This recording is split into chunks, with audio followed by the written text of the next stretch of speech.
নমস্কার, ইভান কর্মকার চ্যানেলটিতে আপনাদেরকে সকলকে স্বাগত। আজকের এই ব্লগটাতে আমি শেয়ার করছি ইভানের জন্মের দিনটা কেমন ছিল।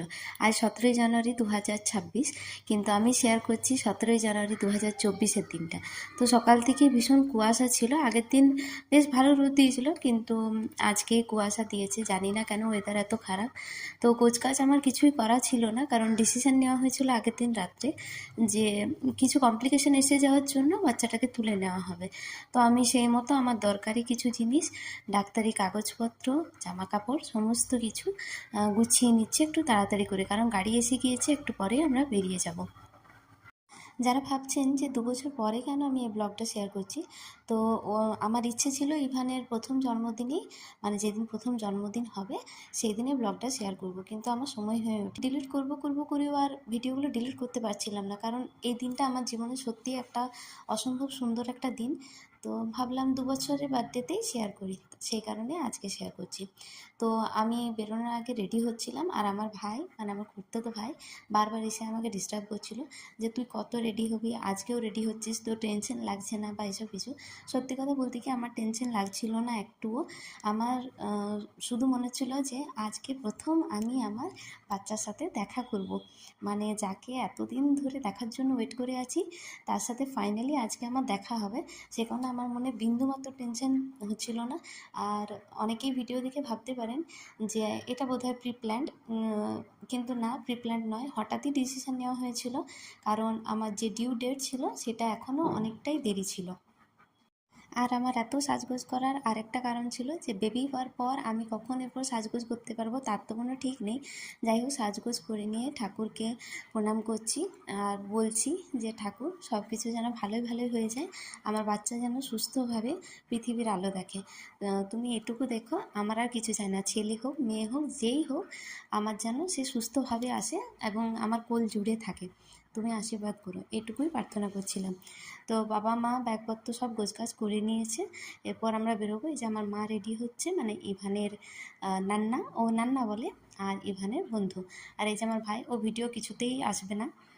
তো যেহেতু ভিডিওতে আসবে না, সেখানে ওকে বললাম যে আমার একটা ভিডিও করে দে। আমার ফোন কোথায়? কি করে জানবো? এটা দারুণ ব্লগ হইলো কিন্তু। যেহেতু গাড়িতে গান চলছিল এবং কপিরাইট নিয়ে নিতে পারে, সে কারণে এখানটা মিউট করে দিয়েছি। তো আমি এই গাড়িতেই সব জায়গা যাওয়া আসা করি, এই দাদার গাড়িতে। আর আজকেও যাচ্ছি আমার বেবিকে আনতে। আমি তো জানি না ছেলে হবে কি মেয়ে। তো শুরু করলাম আমাদের জার্নি, মানে এখন আমি যাচ্ছি নার্সিংহোম। আর আজকে ওয়েদারটা সত্যিই ভীষণ খারাপ, মানে ভীষণ রকমের খারাপ। এত কুয়াশা, মানে দেখতে পাচ্ছেন রাস্তা কিছুই দেখা যাচ্ছে না, একটু দূরের রাস্তা আবছা হয়ে যাচ্ছে। তো সে কারণে একটু ভয় লাগছিল। যাই হোক, নার্সিংহোম পৌঁছে যাওয়ার পর আর কোনো ভিডিও করিনি। তো ইতিমধ্যে আমার দিদি আর শাশুড়ি মা চলে এসছে, আর আমার বেবির বাবা এখনও পৌঁছয়নি, কারণ সে আছে তার কাজের জায়গায়, এখান থেকে 150 কিলোমিটার দূর। তো সে আসবে, তার আসতে একটু লেট আছে। আর এই যে বেবির বাবা এসে পৌঁছে গেছে। বেবির বাবা এই কারণেই বলছি, কারণ আমি তো এখনও জানি না যে আমার ছেলে হবে কি মেয়ে। আমি প্রথমে শুরু করেছি ইভান কর্মকার দিয়ে, কিন্তু আমি জানতাম না।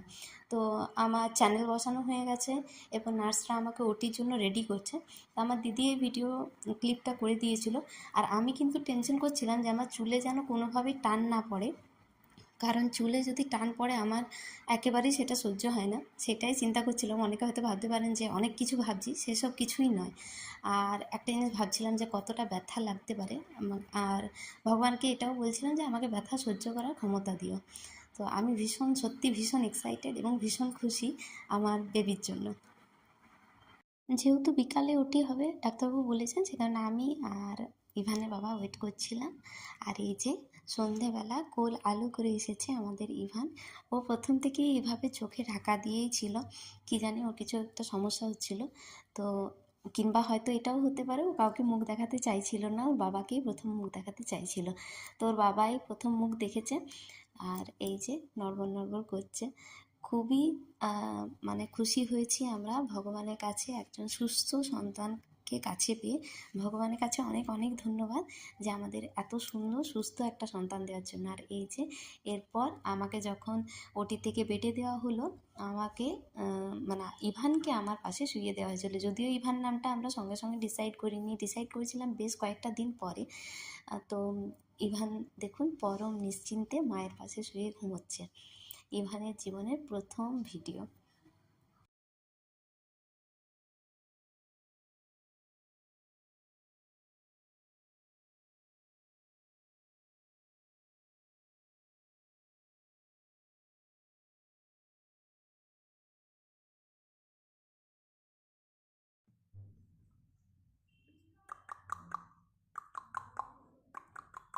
হ্যাঁ দে ফোনটা অন করলে ঘুমাই দিলে।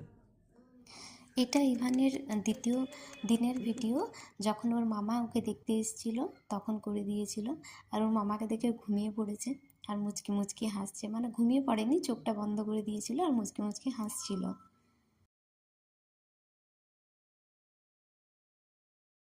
নার্সিংহোমে যে কয়েকটা দিন ছিলাম আর কোনো ব্লগ করা হয়নি, আসলে ব্লগ করার মতো অবস্থাতেই ছিলাম না। শুধুমাত্র ইভানের কয়েকটা টুকরো টুকরো ভিডিও ক্লিপস নিয়েছিলাম, সেগুলোই এই ব্লগটার সাথে জুড়ে দিচ্ছি। মানে এই ব্লগটা আমি পুরোপুরি করছি ওর বাড়ি যাওয়া অবধি। আর এই যে ইভান মাঝে মধ্যে এরকম হাত তুলে ঘুমোতো, কী জানি ও হয়তো ওই পজিশনেই ছিল। তো ওর হাতটা ওর মাসিমণি জোর করে নামিয়ে দিচ্ছে, প্রথমে নামাচ্ছিল না, তারপর নামিয়ে দিয়েছিল। আর খুব দুষ্টু প্রথম থেকে, রাত্রে তো কিছুতেই ঘুমোবে না আর সারা দিন ঘুমোবে। এই ভিডিও ক্লিপসটা হলো 6 দিন পর, যখন আমি ছুটি পেয়েছি, আমি এবং ইভান দুজনেই ছুটি পেয়ে নার্সিংহোম থেকে বাড়ি যাচ্ছি প্রথম, মানে ইভানের বন্ধুর বাড়ি প্রথম যাচ্ছি। তো সেই দিনের ভিডিও ওর বাবা করে দিয়েছিল। আর নার্সিংহোমের সমস্ত স্টাফ, নার্সরা হাসাহাসি করছিল যে ভিডিও করার জন্য, কিন্তু ওরা তো জানে না যে আমি আমার স্মৃতিটুকু সঞ্চয় করার জন্যই ভিডিও ক্লিপসটা নিতে বলেছিলাম। খুব ধীরে ধীরে হাঁটছিলাম কারণ কষ্ট হচ্ছিল, আর একদিকে আনন্দ হচ্ছিল যে আমি আমার বাচ্চাকে নিয়ে সুস্থভাবে বাড়ি ফিরছি। আর আমার বাবা, ওই যে ইভানের বন্ধু, ইভানের ঠাকুমা, ইভানের নান্না মানে আমার মা, সকলেই ভীষণ খুশি যে আমরা ফাইনালি বাড়ি ফিরছি এবং আজকে ভালো রোদ দিয়েছে।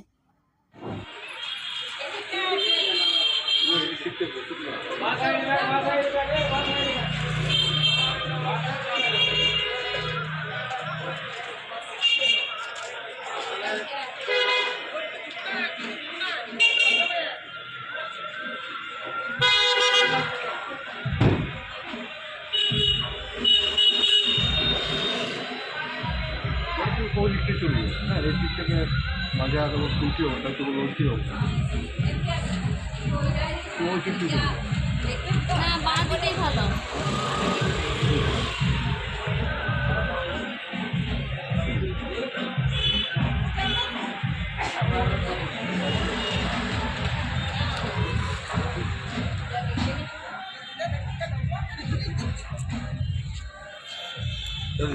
দিদা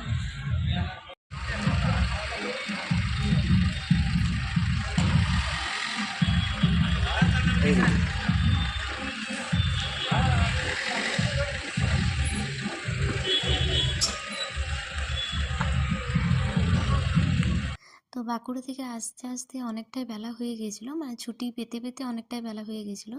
আর এই যে আমরা পৌঁছে গেলাম ইভানের বন্ধুর বাড়ি। আর ইভান প্রথম তার বন্ধুর বাড়ি এলো, যদিও হওয়ার আগের থেকেও বন্ধুর বাড়িতেই ছিল, কিন্তু তবুও পৃথিবীর আলো দেখার পর ও প্রথম এলো ওর বন্ধুর বাড়িতে। আস্তে আস্তে আস্তে আস্তে আস্তে আস্তে